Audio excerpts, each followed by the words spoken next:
Module 2 introduced the overall structure of adaptation. Module 3 focuses on the risk assessment, which is an initial part of adaptation. The objective of Module 3 is to deepen your understanding of the risk assessment process by explaining the procedure in accordance with ISO 14091 and by introducing practical examples drawing from Japan's knowledge and experience. The ISO 14091 standard allows any organization to conduct a risk assessment in its respective areas of concern. This module is intended for local government officials in developing countries who are involved in adaptation and disaster prevention planning in their regions. As such, examples are taken from the disaster prevention sector. The structure of ISO 14091 is shown here.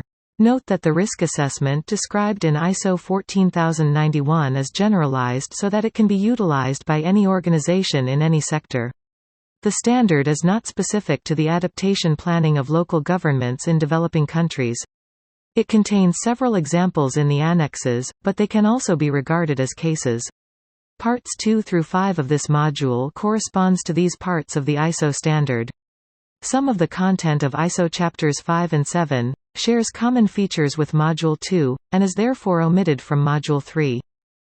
The title of ISO 14091 is Vulnerability, Impact, and Risk Assessment.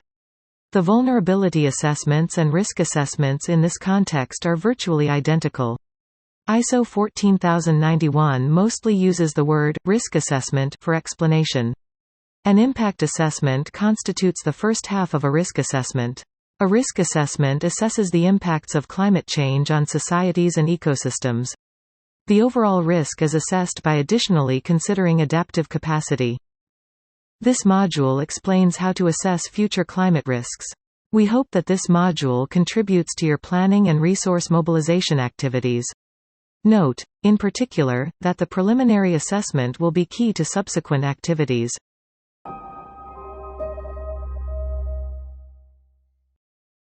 This part introduces the risk assessment framework. The general descriptions in the ISO standard will be supplemented with case examples from Japan. The purposes of risk assessment are to know that climate change increases risks, to prioritize selected risks from the countless issues at play, and to identify possible measures that can be taken. The prioritization of risks in a quantitative manner is often difficult. Value-based judgment can be applied to prioritize risks based on the values of residents, local government officers, and experts. The first step of a risk assessment is to identify risks that will have significant impacts on the region and to clarify the relationship between impacts and the hazards. Screening and impact chain development are conducted for this purpose. Next, a future climate projection is prepared for each scenario to see how climate change can change risks. For example, flooding hazard can be projected by inputting changed rainfall conditions in a river flooding model. Then, the risk is evaluated based on the hazards, exposure, and vulnerabilities.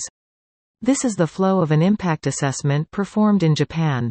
The purposes of risk assessment are to estimate the effects of climatic hazards that can occur in the future and to promote adaptation and disaster prevention measures to reduce corresponding risks. The Climate Change Impact Assessment Report of Japan will be shown as an example. The Climate Change Adaptation Law requires to compile an impact assessment report, and the output is reflected into a national climate change adaptation plan. A national adaptation plan has been established by law in Japan through the aforesaid steps. Local municipalities have been preparing local adaptation plans, but not all of the plans have been completed. The Impact Assessment Report of Japan analyzes how climate change can impact society and the economy. The report will be updated every 5 years in order to revise the National Adaptation Plan. A large team of researchers prepares this report for the Ministry of the Environment, Japan. ISO also recommends that an impact assessment be periodically updated, with the publication of a concise report.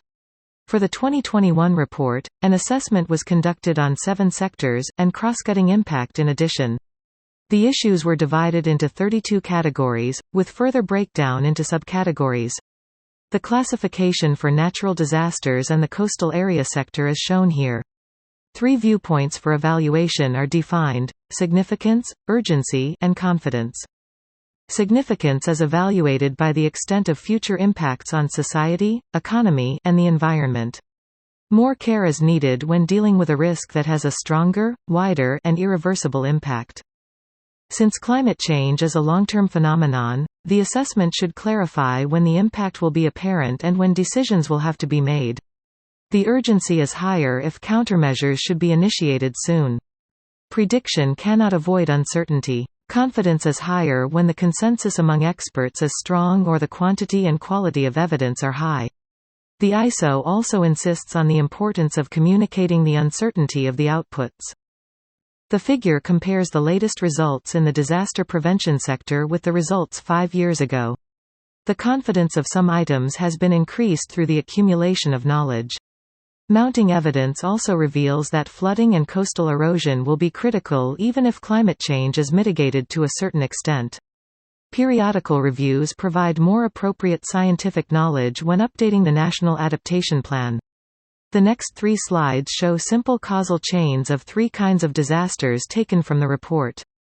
They are all graded as high in significance, urgency, and confidence. The cause of flooding is rain in the upper reaches. The rising sea level also increases the risk of flooding in downstream areas. In the case of Japan, changes in the tropical cyclones are expected to increase damage, as the tropical cyclones are the main cause of high tides. The rising sea level also increases the risk of flooding in coastal areas due to high tides. The increase in total rainfall and/or rain intensity will increase the frequency and scale of landslide disasters. The risk of landslides depends on the soil type and steepness of the slope. There are 2 types of meteorological forcing to consider in risk assessment: extreme event, and slow onset. Climate change may change the frequency and intensity of extreme events. The impact of slow onset becomes apparent gradually over several decades. These meteorological forcings induce hazards that cause impacts. ISO 14091 describes a general procedure to understand risks caused by climate change. The standard is abstracted so that it can be applied not only to any region, but also to any subject, such as a country or a company. Part 2 explains the framework of the Impact Assessment Report of Japan regarding significance, urgency, and certainty, and then gives 3 examples of natural disasters and the coastal area sector. As a risk assessment can be used for both regional adaptation planning and disaster prevention planning, it makes a useful policy decision-making tool. Part 3 introduces the concept of an impact chain. It corresponds to Section 6.1 of ISO 14091. The use of an impact chain and the process to develop one will be explained by introducing cases from Japan. An impact chain is a tool to map climatic hazards and risks. It can be used for screening and prioritization in the early stage of a risk assessment. As a methodology, an impact chain is generic and can be applied to any sector. A detailed description of impact chains can be found in Chapter 2 of GIZ's Risk Supplement to the Vulnerability Sourcebook. An impact chain will help you understand the complex relationship of climate impact with your region. The factors contributing to vulnerability in a region becomes intuitive through the illustrated relationship and serve as foundations for prioritization when planning regional adaptation. This paves way for the next step of a risk assessment. The structure of the impact chain is explained based on the sourcebook. The hazards and their impacts, vulnerabilities, and exposures are arranged from left to right or from top to bottom to show the risks arising from their relationships. Each item constituting a risk, such as rainfall or flooding, is indicated as a factor. Adaptation measures corresponding to risk factors may be added. Here we will introduce case studies from Japan on impact chains. The first shows impact chains in an impact assessment report. The second covers VULU-PES, a system used to calculate vulnerability indexes from impact chains. The third is a technical cooperation project to transfer VULU-PES to researchers in Indonesia. The Japanese Impact Assessment Report describes the development of impact chains for all sectors, although in a format different from that used in the sourcebook. Impact chains can also be used to enhance coordination among sectors, as they can be illustrated in relation to other disciplines. According to the sourcebook, development should start from a specific risk of your interest. Impact chains in the Impact Assessment Report is designed differently, with a view to providing a comprehensive perspective on the natural disaster sector at the national level and to facilitating an understanding of relationships of this sector with other sectors. It is a structure with several related impact chains connected. Japan also carried out a project to develop a system for assessing vulnerability to climate change in each region for the support of regional adaptation planning. VOL-PES, which was created under this project, used statistical data to measure the aspects of climate change to which Japan was vulnerable, and which factors made Japan more vulnerable. This is an impact chain for landslides created under this project. The project invited officers in a municipality interested in adaptation to develop impact chains in a workshop. Adaptation priorities in their region were discussed based on their observations. Chapters 3 to 5 of the sourcebook describe how a vulnerability index can be calculated from an impact chain with quantitative data. The project applied this method to prepare a vulnerability diagnosis for each local government by identifying major risks and the contributing factors. The Ministry of the Environment Japan carried out a technical cooperation project on adaptation in Indonesia. Impact chains for 8 risks, including floods, were developed by Japanese experts and local researchers. Corresponding data were then identified to calculate a vulnerability index using VOL-PES across Indonesia. A manual on how the study findings can be reflected into policy was also prepared. This is an output regarding floods. Quantitative data are identified for most of the factors. Vulnerability indexes were calculated for all Indonesian provinces to identify vulnerable sectors and regions. This map is a visual representation of a vulnerability index. As an outcome, this project introduces the steps from the development of impact chains to the calculation of vulnerability indexes that Indonesian researchers can now replicate. As some of the participating researchers are policy advisors to the Indonesian government, it is expected that this method will be used to prioritize risks to be addressed in Indonesia's national development and adaptation plans. Impact chains can be used to prioritize adaptation challenges, with or without quantitative data, and can serve as a basis for risk assessment. We encourage you to develop an impact chain covering a risk you are concerned about, either by yourself or with a small group of colleagues. Let's see how we can make an impact chain. First, decide your risk of interest. In this case example we will choose flooding. Next, identify relevant hazards and then their effects. When it rains heavily, the river level rises and damaging floods occur. Next, identify vulnerability. Some of dikes may have been breached in the past. This may be considered a vulnerability. And identify the exposure. It is socio-economically valuable to protect things, for example, human lives, houses, or property, from meteorological disasters. Think about potential measures to reduce these risks as much as possible. See the GIZ's sourcebook for detailed instructions. As we have seen, an impact chain is an effective way to understand the complex impacts of climate change, consider countermeasures, and prioritize them. Even without quantitative data, an impact chain can be created with empirical knowledge. While an impact chain illustrates the relationship between climate and impact, it is not a risk assessment for future climate change. In the next part we will discuss methods for predicting future risks. The process of impact chain development described in Part 3 identifies vulnerability and a structure. Climate adaptation is a process to deal with vulnerabilities in the future. In this part, we will introduce case studies from Japan in accordance with the ISO and explain a number of methods for predicting future risks. A procedure for future risk assessment is illustrated here. First, hazard projections, such as projections on areas likely to be submerged by river flooding, are made from climate models with greenhouse gas emission scenarios. Future risks are then deduced from the results and from exposure and vulnerability information obtained from impact chain analyses. A climate projection by itself doesn't provide much information to support decision-making. It is important to evaluate risks as social and economic values. One of the purposes of a risk assessment is to assess the upper limit of the cost for adaptation measures.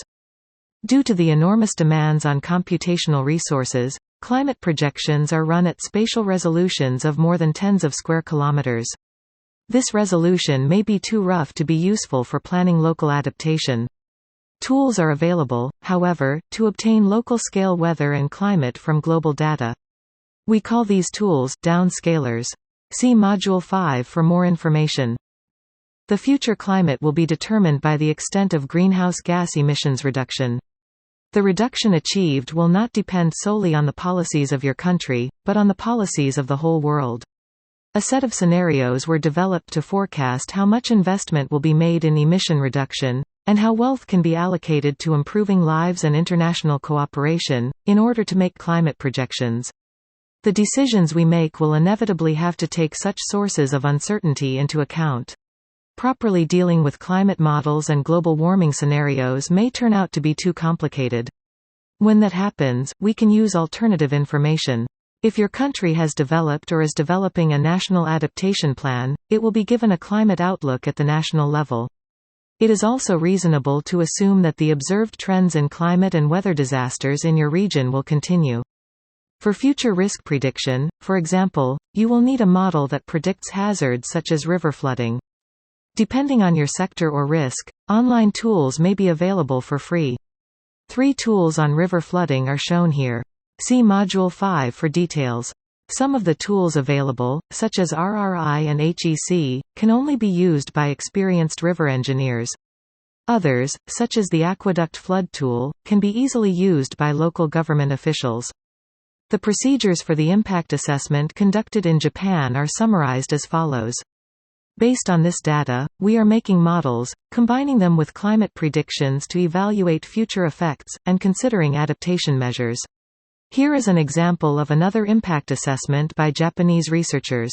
First, they projected the risk of flooding along the coast at the end of the 21st century due to sea level rises and tides, as well as the population to be exposed. Next, they compiled a database of the extent and cost of reducing the disaster population and damage by strengthening embankments.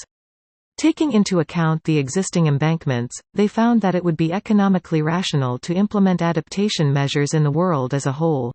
35 local municipalities in Japan were involved in a program to develop impact evaluation models and promote the implementation of adaptation measures in their respective regions, with support from consultants. Here we will introduce 3 cases from the disaster prevention sector. A projection on inland flooding was conducted for an inland area near Tokyo. The projection included exposure to risks such as land use, the age of structures, and the age of the population. In addition to updating hazard maps and strengthening drainage capacity, the local government also considered land use plans as adaptive measures. In Lake Inba, located in the basin of the Tone River, a climate model predicted that rainfall intensity would increase and that the water temperature would rise in the basin, leading to increasing floods and water quality deterioration. A literature review was conducted to develop a water quality prediction model. Numerical data, including a climate projection, were input to the model.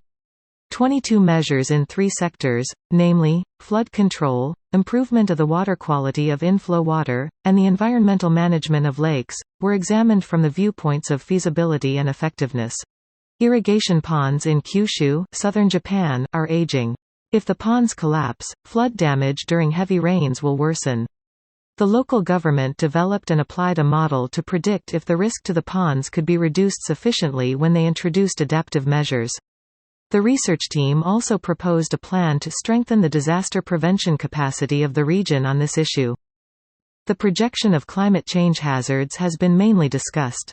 Exposures and vulnerabilities, mostly affecting human society, also change over time, which results in changes to the risk. Quantitative projections should cover such changes as extensively possible in order to produce robust results. Information of this type will serve as evidence to support reasonable political decisions. In the Japanese cases, many quantitative data and scientific knowledge were needed to use the complex models. When knowledge and expertise are limited, a simpler but similar analysis can be done using an impact chain and data from the past. While the results will not be robust enough for EBPM, they can be used to prioritize issues. Choose indicators corresponding to factors in the impact chain. Here you see an example of indicators for the flooding risk of a river. In this case, an increase in the forest area is expected to reduce the risk. Future projections of these indicators can be used to predict risk. Monitoring these values can help assess actual changes in the risk. The procedure for a simple risk assessment does not differ much from that seen in the cases from Japan. Understanding the adaptation needs by local government officials, possibly with minimal external support, can provide some risk information. A simple risk assessment can also serve as a screening process for a more detailed assessment to be done. It isn't easy for local governments to produce highly reliable risk predictions. Even developed countries rely on the help of external consultants and researchers, with support from the central government. Estimation of the financial value of risks is a key component, but this type of estimation generally remains in the research phase even in Japan.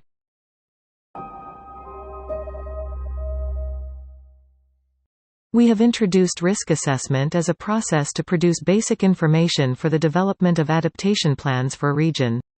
Part 5 explains how risk information will be utilized in policy. Risk information for climate change adaptation provides insight on how future changes in risk will affect human life and local socioeconomic activities. Its utility for the projection of hazards, on the other hand, is limited. The most persuasive type of risk information is an estimate of future damages from climate change. Though not predictions per se, information on past data, hazard trends, vulnerability indicators, etc. may also be helpful for policy decision-making. When there is insufficient information to estimate the amount of damage, or if a risk that concerns you is difficult to assess in terms of economic value, as in the case with the conservation of natural ecosystems, for example, it may be possible to make the assessment based on the qualitative values of residents, administrators, or experts. There are 3 uses of risk information. Throughout this material, we have explained that risk information can be used for developing adaptation and disaster prevention plans for a region. It can serve as the basis for explaining the need for resource mobilization for adaptation and disaster prevention projects. In addition, risk information can be used to provide public information to encourage residents and business sectors to cooperate with the adaptation plan and promote voluntary initiatives. The ultimate purpose of using risk information is to enhance the adaptability of the local community. An adaptation plan allows you to optimize adaptation measures for your region. A plan will support the implementation of measures if it is reflected into the plans of each sector, e.g., the disaster prevention sector. This is the idea of mainstreaming, as explained in Module 2. Risk information is fundamental for evidence-based policymaking, or EBPM.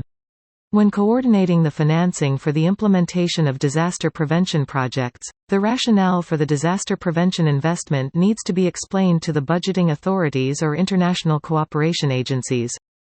Clear risk information provides an advantage in prioritizing resource mobilization for adaptation measures. To enhance the engagement of residents and private sectors on the adaptation and disaster prevention plans, risk information needs to be provided. Risk information can also encourage them to take voluntary measures to reduce the risks. Japan, Thailand, and the Philippines, for example, have websites that publish risk information for this purpose. The implementation of adaptation measures requires resource mobilization. For example, the cost of implementing adaptation measures, such as the building of dikes, must be substantially lower than the total social and economic losses forecasted in future disaster scenarios. Planning reasonable adaptation measures based on risk information is a prerequisite for resource mobilization. Each funding source has a dedicated purpose and requires justification in such a context. In this regard, it is necessary to devise ways to utilize risk information for explanatory purposes. Developing countries usually have access to international support in addition to domestic budget. It is particularly important to explain the cost and benefit aspect for mobilizing domestic budget for the implementation of adaptation measures. A comparison of the estimated cumulative damage towards the future with the total cost of adaptation measures will provide this explanation. Even if quantitative data are unavailable, you also have the option of requesting additional budget allocation in your daily work using risk information for incremental adaptation measures. International cooperation agencies and funds set priorities in their policies. In addition to traditional donors, climate finances are characteristic sources for the funding of adaptation measures. The Climate Technology Center and Network, or CTCN, is a technical cooperation mechanism to provide technical cooperation in response to requests from the governments of developing countries. The Green Climate Fund, or GCF, is a suitable fund for scaling up proven adaptation measures nationwide. When seeking support from international cooperation agencies and funds, it is important to understand their strategies, their business plans, and the sizes of their budgets, and to bring project ideas in line with their interests. Planning, resource mobilization, and information provision are key for substantial adaptation. The effective use of risk information will enhance the adaptive capacity of your region, which will lead to a more climate-resilient community. Now revisiting Module 3. Impact assessment reports have been prepared in Japan to update the adaptation plan every 5 years. We have showcased the framework for assessing the impact from the viewpoints of significance, urgency, and confidence, an outline of assessment results in the field of disaster prevention, and the procedure for risk assessment. An impact chain is an effective way to understand the complex impacts of climate change, to consider adaptation measures, and to prioritize them. This is the first step of a risk assessment. It can be informative even when no quantitative data are available. Risk predictions are made by adding future climate predictions to regional vulnerabilities analyzed through impact chains. Preparing reliable risk information that can be used for EBPM is important. Quantitative and reliable projections support policy implementation through planning, resource mobilization, and information sharing. In terms of policymaking, risk information serves as a basis for planning and resource mobilization in particular. This is an EBPM process. Module 4 will introduce adaptation planning at the local level. It will also present examples of how risk information can be used for implementation.